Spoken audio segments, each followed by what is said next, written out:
যে নবী কোরআনের আদর্শ দিয়ে, কোরআন দিয়ে, কোরআনের আলো দিয়ে এ সমাজ জাতি জাহিলিয়াতের অন্ধকার থেকে, এই জাহিলিয়াতের আধার থেকে, এই জুলুমাত থেকে, যে সমাজে ছিল সুদ ঘুষ জেনা ব্যভিচার অন্যায় অপকর্ম, ছোট্ট ছোট্ট কন্যা শিশুদেরকে জীবন্ত কবর দেওয়া, এমন একটি জাহিলিয়াত সমাজ থেকে এই জাহিলিয়াত নির্মূল করার জন্য নবীজি কোরআনের সংবিধান করেছিল। কতবার ঠিক কিনা?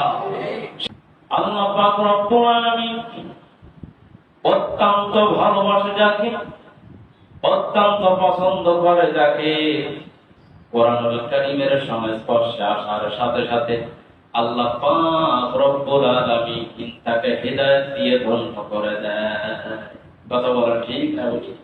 সবাই তো মুসলমান ভাইরা, একমাত্র কোরআন হিদায়াতের চাবিকাঠি। যেই কোরআনের সংস্পর্শে এসে খোলাফায়ে রাশিদিন হযরত আবু বকর, ওমর, ওসমান, আলীর জীবনী আপনারা জানেন। হযরত ওমর 24টি বছর এই কোরআনের বিরোধিতা করেছে। কথা বলা ঠিক কিনা? কিন্তু এই কোরআনের সংস্পর্শে এসে আল্লাহ তার মর্যাদা এমন বাড়িয়ে দিয়েছে, তার মর্যাদা এত সমুন্নত করেছে। এই কোরআনের সংস্পর্শে আসার আগে তিনি ছিল জিরো, আর আসার সঙ্গে সঙ্গে আল্লাহ পাক তাকে বানিয়ে দিয়েছে হিরো। কথা বলেন ঠিক কিনা? সম্মানিত মুসলমান ভাইরা, তাহলে হিদায়াত যে কোরআন দিতে পারেন। আরেকটি লজিক দিয়ে আমি আলোচনার সামনের দিকে যাব।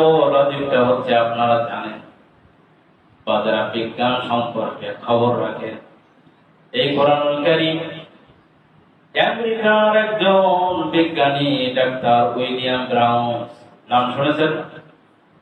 ডাক্তার উইলিয়াম ব্রাউন্স সায়েন্টিস্ট বিজ্ঞানী ছিল, পাওয়ারফুল বিজ্ঞানী। এটি চিন্তা করলেন, জীবনে তো অনেক বই পড়েছি, অনেক দর্শন পড়েছি, অনেক বই জীবনে শেষ করেছি, ডিগ্রি পাস করেছি, অনেক লেখাপড়া জীবনে ডক্টরেট করেছি, কিন্তু দুনিয়ার ভূখণ্ডে এমন একটি কিতাব রয়েছে, এমন একটি কালাম, কালামে পাক রয়েছে, এই কালামের নাম হচ্ছে আল কোরআন। এই কোরআনটা তো কোনদিন পড়লাম না, কোনদিন পড়ার চেষ্টা করলাম না। ডাক্তার উইলিয়াম ব্রাউন্সের মনের ভিতরে একটি উদ্দীপনা জাগলো, আশা জাগলো, যে জীবনে অনেক বই পড়েছি, অনেক দর্শন পড়েছি, শেষ করেছি, কিন্তু এখন শেষ বয়স, প্রায় চূড়ান্ত বয়সে চলে এসেছে। আমার মনটা বলো কোরআন জানার জন্য বড় তালা। ডাক্তার উইলিয়াম ব্রাউন্স কোরআন পড়া শুরু করে দিল। একটু চিৎকার করে বলেন আল্লাহু আকবার। আমরা ম্যাক্সিমাম এখানে যারা আছি 98 থেকে 99% মানুষ আমরা কোরআন পড়তে পারি না। কথা বলেন ঠিক কিনা? বেশিরভাগ আমরা সুন্নি মুসলমান, বেশিরভাগ দাদা মুসলমান, বাপ মুসলমান, সেই সূত্রে মুসলমান দাবি করি। কথা বলেন ঠিক কিনা?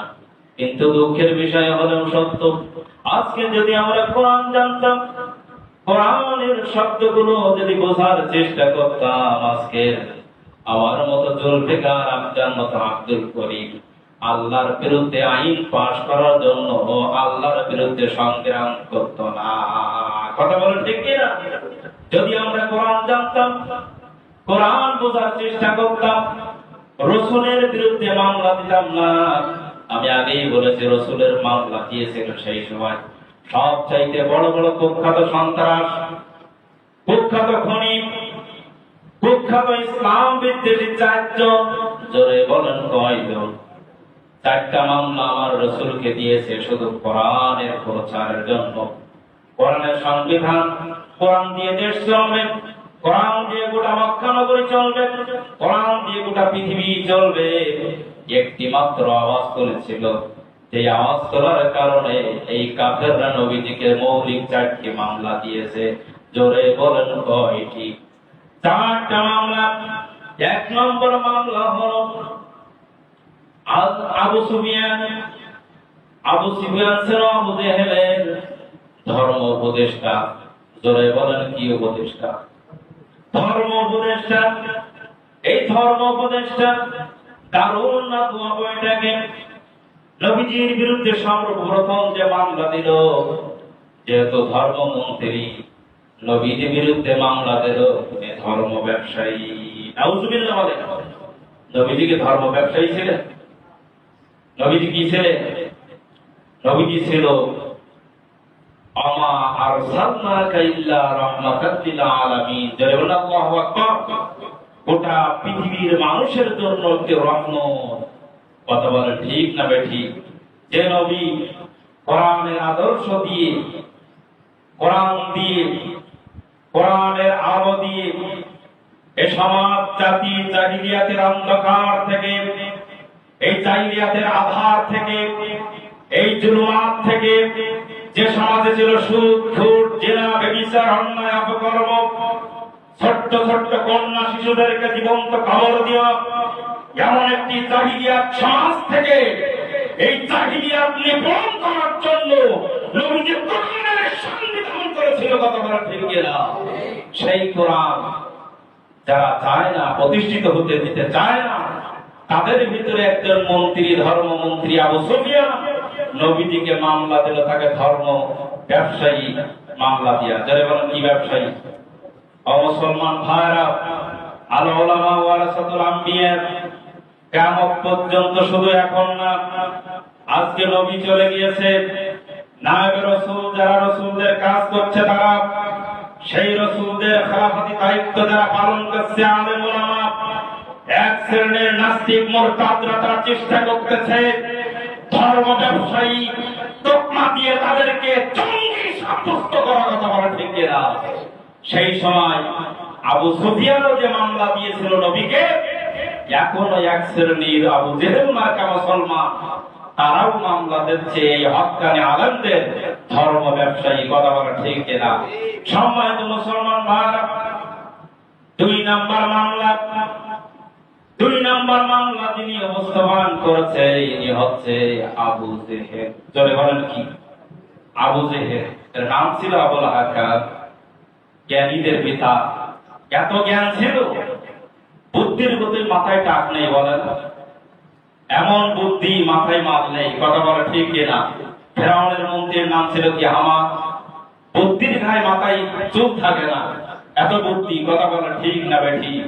আবু জেহেল ছিল স্পিকার। যারা বলেন কি? তিনি মামলা দিলেন রাষ্ট্রদ্রোহী মামলা। যারা বলেন কি মামলা? আমার নবী কি রাষ্ট্রদ্রোহী ছিল? সুতরাং এই আবু জেহেলের কাছ থেকে শিক্ষা নিতে হবে, বিগত দিনে ফেসিবাদের কাছ থেকে শিক্ষা নিতে হবে। আজকে এই নবী আনা কাজ যারা করছে, আলেম ওলামা, তাদেরকে এমন মামলা দিয়েছে যে রাষ্ট্রদ্রোহী মামলা দিয়ে তাদেরকে অপরাধে তাদেরকে জালবন্দি করেছে। কথা বলা ঠিক কিনা? সেই সমস্ত স্বৈরাচার আজও বাংলার জমিনে আছে না নাই? আছে না নাই? আমাদের সমাজে ভরি ভরি রয়েছে যারা পদ পদবি পাওয়ার জন্য তারা এই নায়েবে রাসূল যারা এদের পিছনে তারা পায়তারা করতেছে। কিভাবে কোরআনের শাসন বন্ধ করা যায়, কোরআনের পক্ষে কিভাবে লোক কম হয়, এজন্য তারা হাবিজাবি কথা বলছে, মাতলামি করছে। কথা বলা ঠিক কিনা? লাআল্লাকুম তাগলিবুন। জোরে বলুন আল্লাহু আকবার।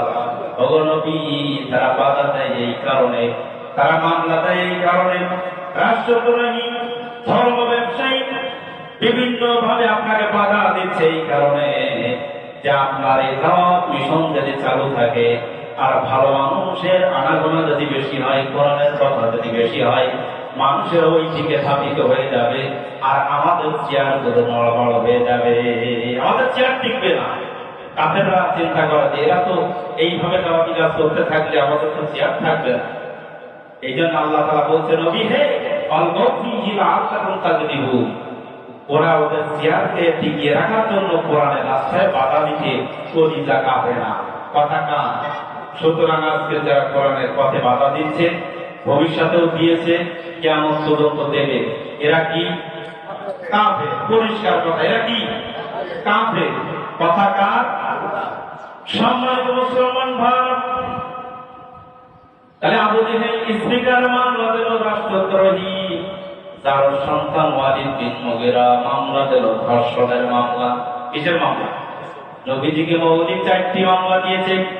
1 নম্বর আবু সুফিয়ান মামলা দিয়েছে ধর্ম ব্যবসায়ী, আবু জেহেল মামলা দিয়েছে রাষ্ট্রদ্রোহী, যার সন্তান ওয়ালিদ বিন মুগীরা মামলা দিয়েছে ধর্ষণের মামলা। বলুন তো নাউযুবিল্লাহ। আমার আল্লাহ পাক রব্বুল আলামিন স্পষ্ট কোরআনের আয়াত নাযিল করে দিয়ে আমার নবীর চরিত্রের ব্যাপারে সার্টিফিকেট দিয়েছে। কথা বলা ঠিক কি না? নবীর চরিত্রের উপর কালিমা নাই, আর এই জারজ নাকি নবীজির ধর্ষণের মামলা দেয়। কথা বলা ঠিক কি না? সেই নবীদের উত্তরসূরি আল্লামা দেলোয়ার হোসেন সাঈদীকেও তারা ধর্ষণের মামলা দিতে বুক কাঁপি নাই। কথা বলা ঠিক কি না? এরা কারা?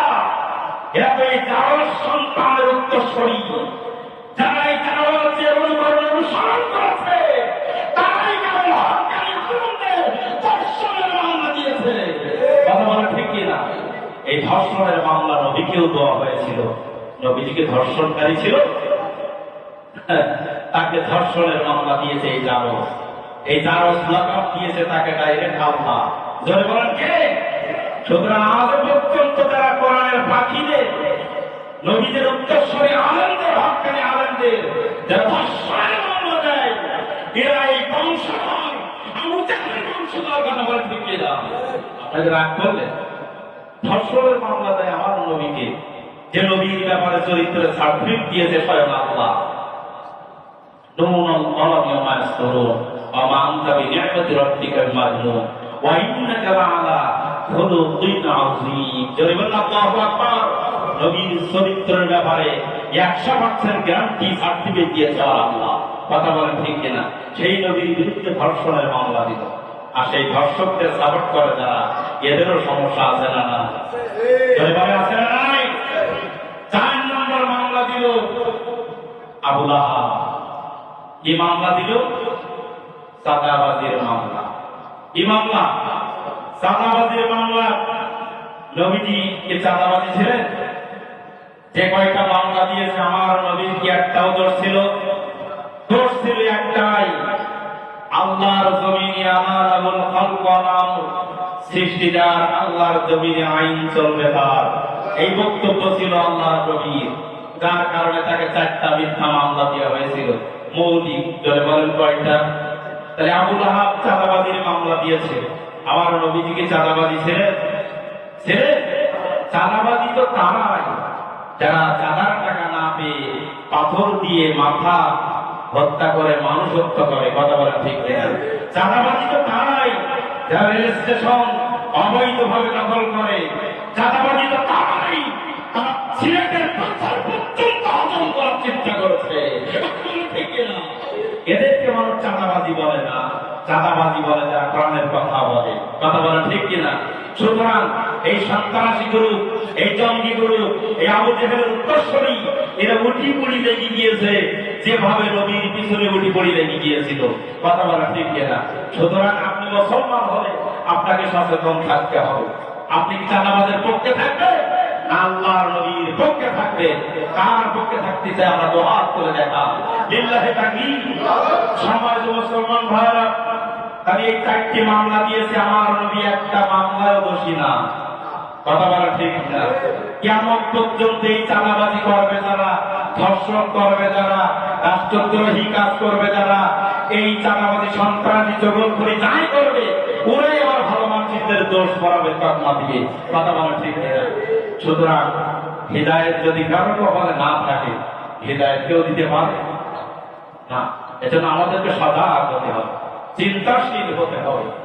পরিচিত আল্লাহর কাছে প্রিয় বান্দা তো সেই ইন্নাল্লাযীনা আমানু ওয়া আমিলুস সালিহাত, যারা ঈমান আনার পর আমল সালিহ করে, আউলাইকা হুম খায়রুল বারিয়া।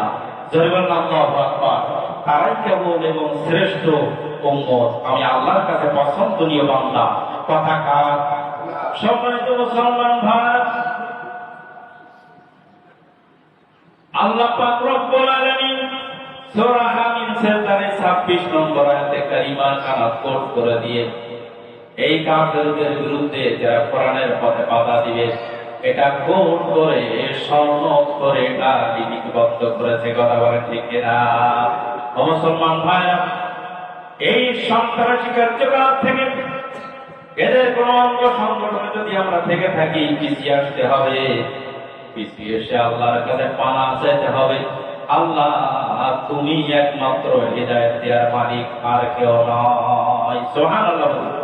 যে কথা বলতেছিলাম আমেরিকার ডাক্তার উইলিয়াম ব্রাউন, তিনি ছিলেন একজন খ্রিস্টান বিজ্ঞানী, তিনি সায়েন্টিস্ট বিজ্ঞানী ছিল, নিউরো সায়েন্টিস্ট, একটা হায়ার বিজ্ঞানী, পাওয়ারফুল বিজ্ঞানী। জীবনে অনেক বই পড়েছে, একটু কোরআন পড়বো, কোরআন পড়া শুরু করে দিল, কোরআন স্টাডি করা শুরু করে দিল। শুরু করতে করতে শুরুতেই তিনি পেয়ে গেলেন যালিকাল কিতাবুল লা রাইবা ফীহি, আল্লাহু আকবার, হুদাল লিল মুত্তাকিন। সম্মানিত মুসলমান ভাইরা, ডাক্তার উইলিয়াম ব্রাউন কোরআনের প্রথম খুলেই তিনি পড়লেন। এটা এমন একটি ভাষা, যেই ভাষার পণ্ডিত তিনি ছিলেন, তিনি খ্রিস্টান বিজ্ঞানী, এরপরও তিনি কোরআন পড়তে দেরি, অর্থ বুঝতে দেরি না। এমন একজন পণ্ডিত ছিল যার মেয়েও ছিল 17টি ভাষার পরে ডক্টরেট করা। জোরে বলেন কয়টি? 17টি ভাষার পরে ওনার নিজের মেয়ে ডক্টরেট করা। তাহলে উনি কোন মাপে একটু বোঝেন? এমন ভাষা তিনি, এমনকি কোরআনের ভাষা তিনি পুঙ্খানুপুঙ্খানু ভাবে এখন তার মাতৃভাষা অনুযায়ী বুঝতে পারতেন। সুবহানাল্লাহ। তিনি কোরআন রিসার্চ করছেন, রিসার্চ করতে করতে তিনি পেয়ে গেলেন আমারে এমন কিতাব। এত কিতাব আমি পড়েছি, এত বই পড়েছি, দর্শন পড়েছি, ডক্টরেট পাস করেছি, কিন্তু কোন কিতাবের শুরুতে লেখা নেই যে এটা এমন একটি কিতাব যেই কিতাবের মধ্যে কোনো সন্দেহ নাই, সংশয়ের অবকাশ নাই। কিন্তু আজকে এমন একটা কিতাব আমি পড়া শুরু করেছি, এমন একটি বই আমি পড়া শুরু করেছি যেই কিতাবের শুরুতেই লেখা আছে যালিকাল কিতাবুল লা রাইবা ফীহি। এই কিতাব এমন একটি কিতাব যেই কিতাবের মধ্যে সন্দেহ তৈরি করুক, কোন সন্দেহের অবকাশ পর্যন্ত নাই। সুবহানাল্লাহ। বিহামদি। ডাক্তার উইলিয়াম ব্রাউন পড়তে পড়তে পড়তে পড়তে পড়তে পড়তে সূরা রহমানে চলে গেলেন।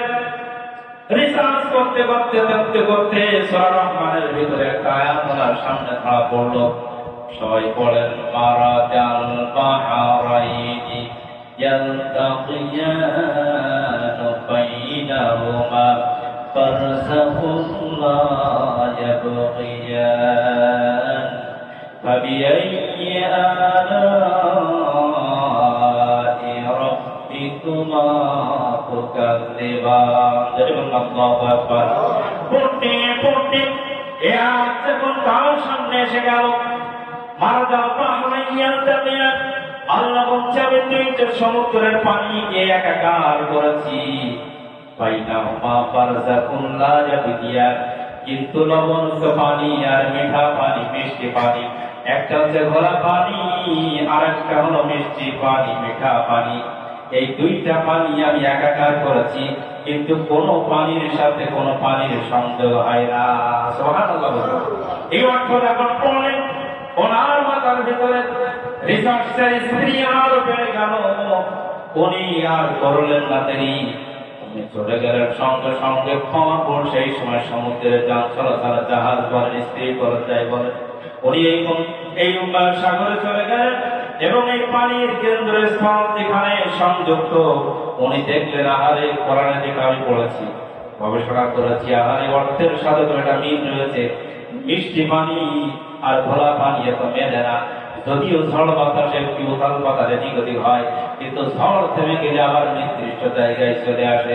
সুবহানাল্লাহ বলেন। সম্মানিত মুসলমান ভাই, ডাক্তার উইলিয়াম ব্রাউন তার অত্যাধুনিক ক্যামেরা নিয়ে এখান থেকে একটা ছবি উঠালেন। এই ছবি উঠাই নিয়ে উনি আর বললেন না দেরি, উনি বাসায় চলে আসলেন। গভীর রাত, ছেলে শুয়ে পড়েছে, স্ত্রী শুয়ে পড়েছে। গভীর রাত, যেহেতু হায়ার এডুকেশন, খুব পাওয়ারফুল বিজ্ঞানী, তিনি এমন একটা কোরআন রিসার্চ করা শুরু করেছে যার শুরুতে ওনার ভিতরে কৌতূহল থেকেছে, আরে এটা এই এমন একটি কিতাব যে এই কিতাবের শুরুতে লেখা আছে কোনো সন্দেহ নাই, এটা আমার রিসার্চ ভালো করে করার দরকার। সুবহানাল্লাহ। সম্মানিত মুসলমান ভাইরা, রাত গভীর রাতে সমস্ত মানুষেরা ঘুমিয়ে পড়েছে, স্ত্রীও ঘুমিয়েছে, মেয়ে ঘুমিয়ে পড়েছে। গভীর রাতে কম্পিউটার ডেস্কের ভিতরে উনি ওনার এই ক্যামেরা ছবিটা ওপেন করেছে। ওপেন করে করে জুম করে করে উনি দেখতেছেন যে আহারের পানির এই স্থলে লবণাক্ত পানি আর মিষ্টি পানি একাকার হয় কিনা, একাকার আছে কিনা উনি জুম করে করে কম্পিউটার ডেস্কের ভিতরে উনি দেখতেছে। সুবহানাল্লাহ। দেখতে দেখতে উনি একটা আরবিক শব্দ দেখতে পাইলেন, 4টি অক্ষরের একটা শব্দ, আলিফ লাম লাম হা। জোরে বলুন আল্লাহু আকবার। এই শব্দ যখন উনি কম্পিউটারের ডেস্কের ভিতরে দেখতে পারলেন, ঠিক করে দেখলেন, সঙ্গে সঙ্গে আল্লাহু আকবার বলে দাঁড়িয়ে গিয়েছে। সুবহানাল্লাহ। ঘরে থেকে পাশে থেকে স্ত্রী চলে আসলো, মেয়েরাও চলে আসলো। আব্বা আল্লাহু আকবার, এটা তো মুসলমানরা বলে, তুমি কেন বলে উঠলে? এত গভীর রাতে তোমার আওয়াজ শুনে আমরা চিন্তা পেয়ে গিয়েছি। আব্বা, তুমি কোন কারণে মুসলমানদের এই আল্লাহু আকবার তাকবীর বললে আমরা জানতে চাই।